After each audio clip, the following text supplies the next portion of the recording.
and every story can change the world. Together we are Global Speakers Talk.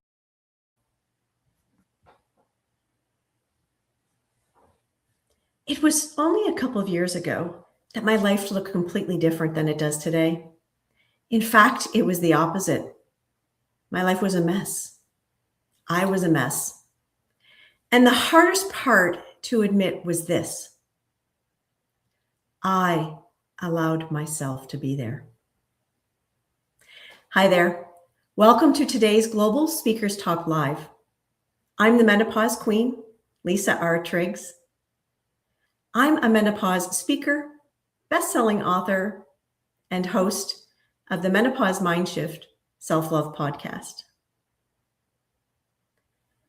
Calling myself a menopause queen isn't something I take lightly. It represents the transformational journey that I went through during menopause.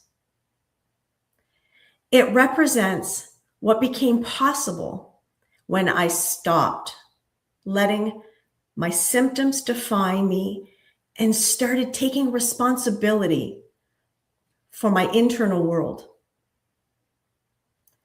The tiara is a reminder of choice, a reminder that menopause doesn't have to be a time of losing yourself. It can be a time of reclaiming your power, your clarity, and your life. It represents what I believe is possible for every woman. You just have to choose it. There was a time not that long ago when I didn't feel powerful at all. For 7 years, I struggled. And when I say struggled, I don't mean one bad year or a rough patch.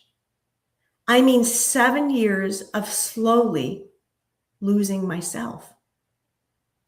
It didn't happen overnight. It happened quietly. I would notice something felt off, adjust, and keep going.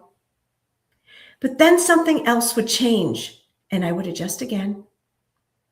And that became my pattern. Adapt, push through, carry on. I started perimenopause in my late 30s, although I didn't know that that's what it was at the time. I just knew my body was changing, and the things that used to work for me no longer did. I gained weight that wouldn't budge. My upper body became thick. My energy dropped. And I tried to manage the way most women do. I exercised more. I watched what I ate more. I told myself to be disciplined. And for a while I held steady, but then things shifted again. And by the time I reached full menopause, my symptoms had multiplied. Hot flashes became a nightly occurrence, and sleep became fragmented. Then insomnia set in. My moods became fluctuating, and I wasn't prepared for the mental or emotional impact. I became anxious, then depressed, then anxious and depressed at the same time. There were days I cried for no clear reason. Days I felt completely numb. Days where everything felt overwhelming. But I still went to work, and I still showed up for my responsibilities. I still looked like I was functioning, but inside, I was totally disconnected. I remember standing in front of the mirror and not recognizing the woman looking back at me. Not because of any one symptom, but because the woman I saw looked tired and flat and unfamiliar. Who is this woman? She was out of breath just climbing a flight of stairs. She would lose her balance. She felt foggy and forgetful. She struggled to focus on simple tasks. She wanted to be alone because everything felt like it was too much. She lacked joy. She lacked patience. She lacked zest for life. And the most unsettling realization was this: that woman was me. For a long time, I believed this was just the way menopause was, something to endure, something we had to go through, something to survive, something to just get through quietly. I didn't understand how much stress that my body was under, and I didn't understand that menopause symptoms don't exist in isolation. They're a response to what is happening inside the body. And inside my body, everything was completely stressed. Hormonal fluctuations, emotional stress, regular life stress, relationship stress. And I allowed it all to pile on. My nervous system was constantly activated, and my body responded exactly the way a body is supposed to respond, with more symptoms, with more imbalance, with more exhaustion. Eventually, my mental health reached a point that I never ever expected. And I found myself sitting in a hospital room, faced with a decision I never imagined having to make. Was I going to leave this world behind? Or was I going to do something about it? And that moment wasn't dramatic. It was pretty quiet, and it was sobering. Because in that moment, I realized something had to change. No one else was going to fix this for me. No one else was coming to save me. If anything was going to change, I had to be the one to do it. I had to be the one doing the change. And that was a beginning of a transformational journey, an internal transformational journey. At the time, I believed menopause was the problem. But what I didn't understand was this. My body was living in a constant stress response that my thoughts, my words, my reactions were reinforcing. So the turning point for me was awareness. I began to pay attention to my thoughts and how I spoke to myself and how I reacted to my symptoms. I noticed how often I lived in frustration, how often I actually anticipated feeling unwell, and how often my thoughts went straight to fear or resistance. And that awareness gave me something I hadn't had before: choice. For the first time, I realized I could influence how my body responded by changing what was happening internally. So in 2023, I made a conscious decision. I decided to stop reacting to menopause and started managing it. Not by forcing my body, but by changing my internal environment.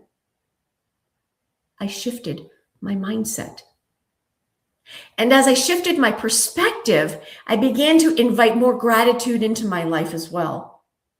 Not gratitude that ignored reality, gratitude that changed my stress response, gratitude for even the smallest of moments, gratitude for progress, Gratitude for what was working instead of focusing on what wasn't. And as my stress response began to change, my body began to respond differently. And that's when I started putting structure around what was actually helping me feel better. And over time, that became what I now call my 8 core practices. They're not random practices. Each one works intentionally on my brain, on my nervous system, and on my stress levels. Movement became a way to support my hormones naturally instead of fighting my body. Writing became a way to clear my mind and reduce mental overload. Listening to solfeggio music helped me regulate my nervous system. Centering practices helped me calm my body and create a space between my thoughts and my reaction. Seeing allowed my brain to visualize a future beyond symptoms. Affirming myself changed the way I spoke to myself and everyone else. And love became the foundation of it all. Because self-love isn't a feeling, it's a practice. It's choosing thoughts, actions, habits, and reducing stress instead of adding to it. So as I stayed consistent with these practices, something very important happened. My awareness deepened even more. And I began to notice how my thoughts affected my body, how my words affected my mood, how my actions affected my energy and what I was putting out to the world.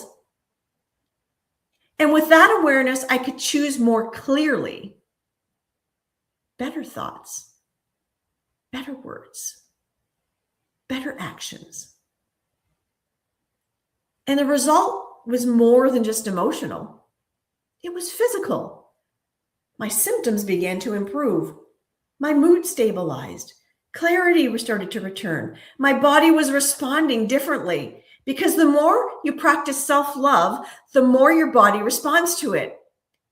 So if you're listening today and recognizing yourself in any part of this story, know this. What changed my life wasn't one big decision. It was awareness. It was intention. It was choosing myself in small, consistent ways. That is what managing menopause can look like. Not fighting your body, not just pushing through, but working with your mind, your nervous system, and your body with care. This chapter of life does not have to be about losing yourself. It can be about knowing yourself more deeply than ever before. You can get to choose your perspective. You get to choose how you speak to yourself.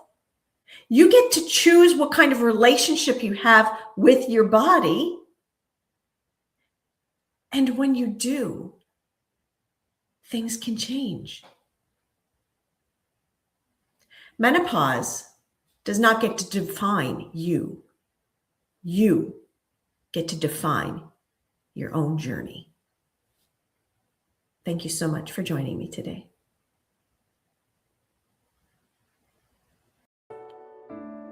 Together we are global speakers talk.